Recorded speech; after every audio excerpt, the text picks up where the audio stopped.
বলতেছেন কি, লাইলাতুল কদরে খায়রুম মিন আলফি শাহর। এটা এমন একটি রাত যা হাজার মাস অপেক্ষা উত্তম। হাজার মাস অপেক্ষা উত্তম।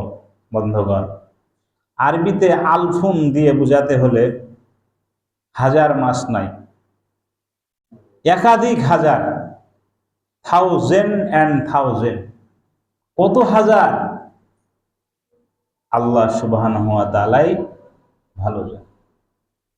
তাহলে এক রাতের ইবাদত হাজার হাজার হাজার হাজার মাস অপেক্ষা উত্তম। বলেন সুবহানাল্লাহ।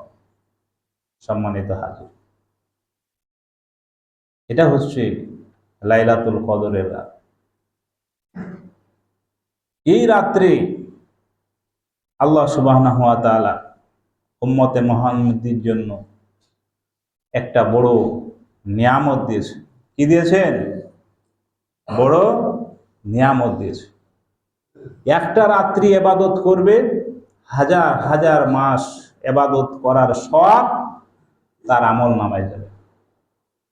শুধু তাই নয়, কান লাগান, শুধু তাই নয়, আরেকটা সংবাদ রাসূল করিম সাল্লাল্লাহু আলাইহি সাল্লাম দিয়েছেন, মান কামা লাইলাতুল কদরে ঈমানান ওয়া ইহতিসাবান গুফিরা লাহু মা তাকাদ্দামা মিন যামবি।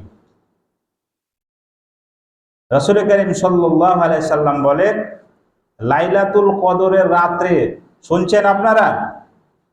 শুনুন, লাইলাতুল কদরের রাত্রে যে ব্যক্তি ঈমানের সাথে, বিশ্বাসের সাথে আর নেকি পাওয়ার আশায়, সওয়াবের আশায় কিয়ামুল লাইল করবে, মানে দাঁড়িয়ে দাঁড়িয়ে নামাজ পড়বে, তাহাজ্জুদ পড়বে, তাসবিহ গুজার করবে, কোরআন তেলাওয়াত করবে, রাসূল করিম সাল্লাল্লাহু আলাইহি সাল্লাম বলেন, আল্লাহ পাক তার পূর্বের জীবনের সব গুনাহ মাফ করে দিবেন। বলেন সুবহানাল্লাহ। তাহলে বোঝা গেল? বুঝতে পারলেন?